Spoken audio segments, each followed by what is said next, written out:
welcome back to this foundation. This is Swaythoven, and I made a pretty lit beat. I like to think this is something different than I usually do, but it's mostly just drums. There's only two sounds to it, and the pigment sounds I made custom a little bit earlier.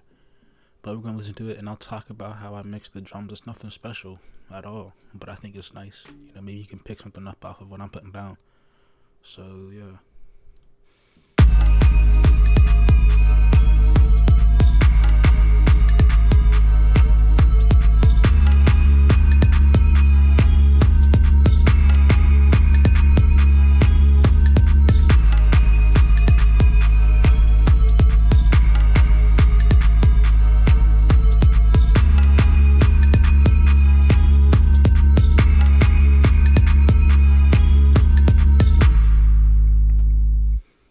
So one thing that I noticed that stands out is the exciter that I put on the drum. It just adds white noise. I don't know why it does that, so I'm gonna just turn that off. But it really does add a little bit of extraness to it. But we're not even gonna talk about that right now. First I want to talk about the sound that I made. Like I will keep saying, honestly, I think people should just try to make a sound before they try to make a beat, because I believe you might be able to craft the drums a little bit easier. It's because maybe your vibe isn't like a dark type melody. Maybe your vibe isn't emotional. So it's just that's food for thought.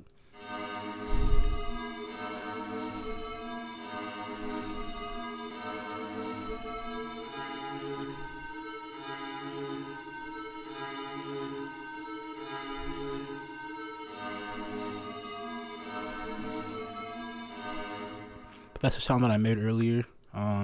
And honestly, I would upload every time and record every time I make a sound, but sometimes they just come out as dead ends, to be honest.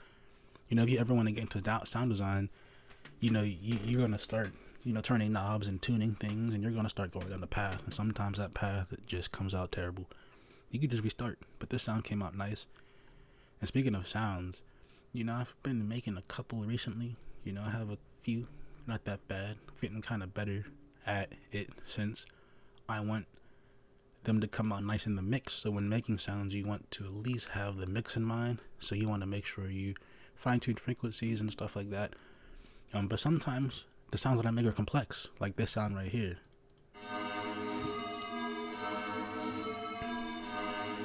You might not think it's complex, but if I were to look at an equalizer, and we're gonna see how much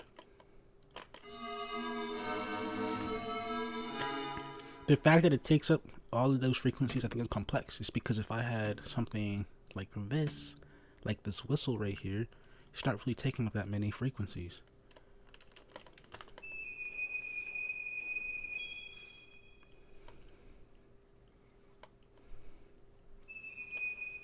Alright. But what I do have when it comes to this is I have the fundamental frequency notched higher so it cuts through the mix. What a fundamental frequency is, if I'm not mistaken, is the main frequency playing on that sound that you're trying to work with. And it's easy for more resonant type of sounds is because you can see the note that it shows up on, because there's a piano on Pro Q3. Also, on the piano roll, it shows up as E, right? The fundamental frequency is on E, more or less. So boom, there you go, D sharp E. And I want to accent those notes coming through. See, a lot of sounds don't have those, like the pigment sound that I just showed you.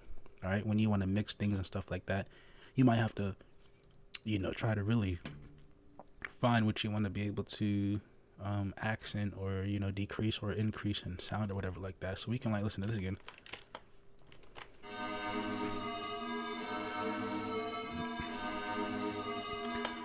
And as you can see, there's so many of these notches right here. It doesn't really have a fundamental frequency. As I was saying, it kind of takes up a lot of the space.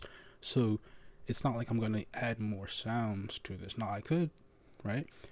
And as you can see, I have these notches down here. That was just to experiment with some mixing. As if I had the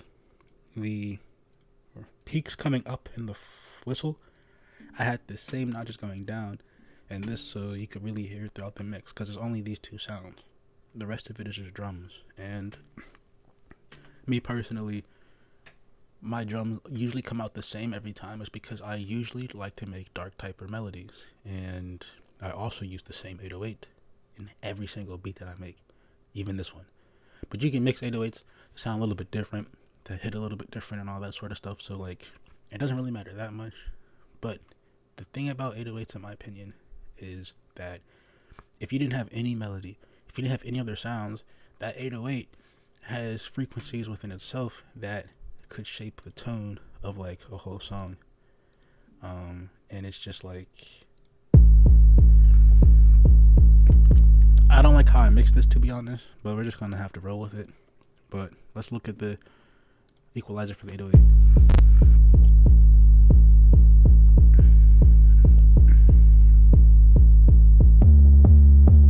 As you can see, it has all these harmonics and stuff like that still playing in the higher ranges. So it's just like, even if you didn't have like the melodies and stuff like that, literally if you weren't good at melodies and you wanted to make a beat, you still have to get decent at drums. And like, I'm not the best at drums, but it's just like, I like what I did with these drums, to be honest.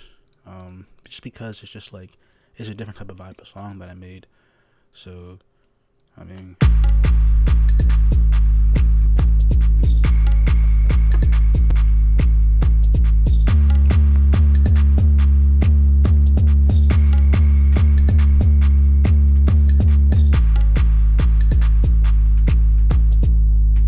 I personally do not like to work with kicks, but excuse me, I'm a little cold. But I put a kick in here, and it's just like, I don't think I mixed this that well, but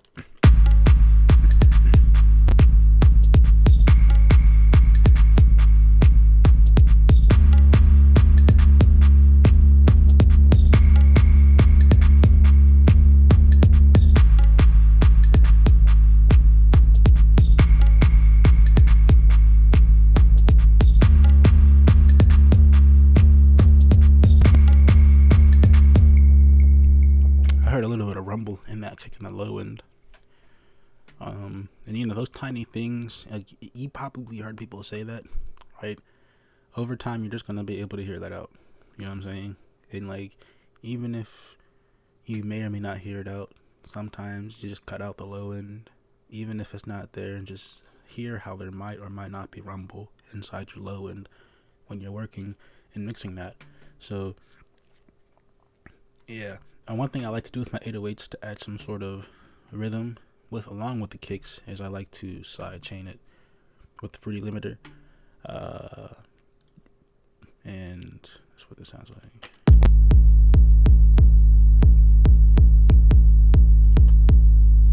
If I turn fruity limiter off, it might sound a little different.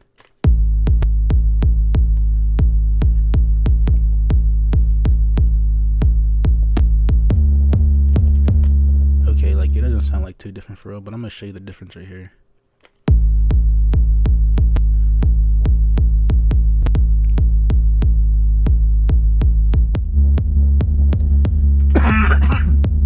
Got a little cold, but you see the difference within the purple. All right, and that's the easiest way to describe the side chaining within literally fruity limiter. Like, you can use this with melodies. Once you like play with the ratio and the threshold, the purple, all right, you know what I'm saying, the purple. But like, you know, this kind of adds like some bounce or something to it, right? Because when the kick plays, it's going to compress, it's going to turn down the 808, and then the 808 is going to turn back up within a set amount of time, which might be around 30 something milliseconds. So, and by the time, I believe, you know, 34 milliseconds is up, that's when the 808 has been played back to its fullest sound. So, you know, just things about compression that over time, when you play around with it, you understand. The easiest way, I believe, to get good at compression is just to turn the ratio all the way up and play with the threshold, and there you go, and then turn everything down. It's because it's just like, you want to know what compression is. You know what I'm saying? You don't want to know how to ease in. You want to know what it is. All right, this is what compression is. That's too much. Now turn it down. Right? You know what I'm saying? Boom. So it's just like, that's the easiest way. If anyone's listening to this, don't try to, literally, I would just say, don't try to do the settings that they say, 4 to 1, 8 to 1, or whatever. Maybe you'll understand how that's good when you figure out that turning it all the way up is bad, and then you want to dial it back a little bit. You know what I'm saying? It's like kind of like the same thing with like mixing and stuff like that. Like you want, like you kind of want to hear everything loud, in my opinion. Like my desktop sound is all the way up. You know what I'm saying? So it's just like in my mix, everything's going to be loud, and then I have to turn it down. Okay. And then some things can be. It's just start high, dial it back a bit. You know what I'm saying? And then when everything's dialed back a bit, because I believe this is the purpose of loud music, which is mastering, it allows you to maybe turn it back up even more without a lot of distortion. But I'm not really at the mastering stage or really worried about that yet, because I still am trying to figure out some other things. Or maybe I'm just really procrastinating without even knowing it. But like I say, my kicks seem a little weak. I could parallel compress, but I think this is fine right now, I suppose. So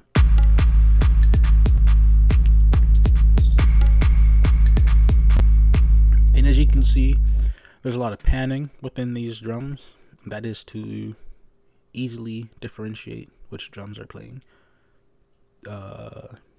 And what I've noticed when I'm listening to industry beats is that when you can have complex. A lot of people will say keep things simple and all that, but you can have complex things is because we like to hear complexity. We like to listen out for it. So it's just like turning down a lot of percussions and stuff like that and panning them to the side is kind of like a cool effect.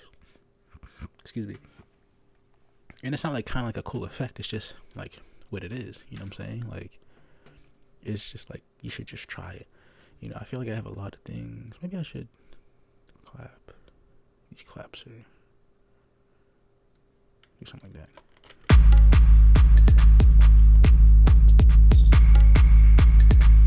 But yeah, so anyway, in terms of trying to get these drums all to sound in the same space, I've routed them all to a channel, all right, the drum master, and I've added a compressor to glue it together, all right, because this is a drum heavy project, I suppose. But the thing is, what I've realized is, because I also like to saturate and excite sometimes these drums, is that it kind of messes up the 808 and the kick. So this is when, alright, I was downloading something, I totally forgot. We're gonna see what Once Human's hitting for in a second. I think I played a couple minutes of it before, but anyway, even though I have sometimes I've routed the 808 and the kicks to the drum master, but the saturation, it just messes up, it weakens everything. So keep in mind that you want to route things well, I suppose, and maybe I just haven't learned to mix it right. There's only so many videos I feel like I can watch, you know what I mean? I just gotta figure out myself.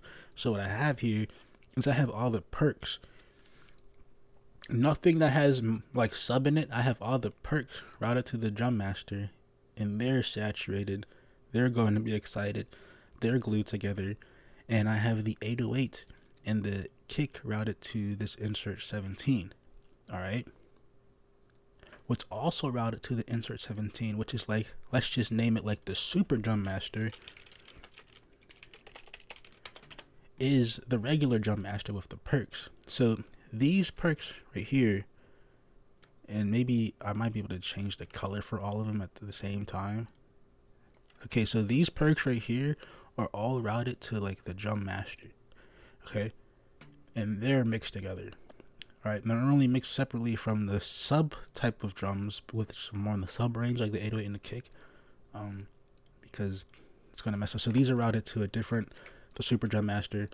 They're all compressed, so they sound like they're in the same space. That shit sounds confusing, probably, because I made that was such a terrible explanation. All right, but routing it is correctly is essential, I suppose. If maybe you don't know how to mix it all together in the same space, but it's not difficult.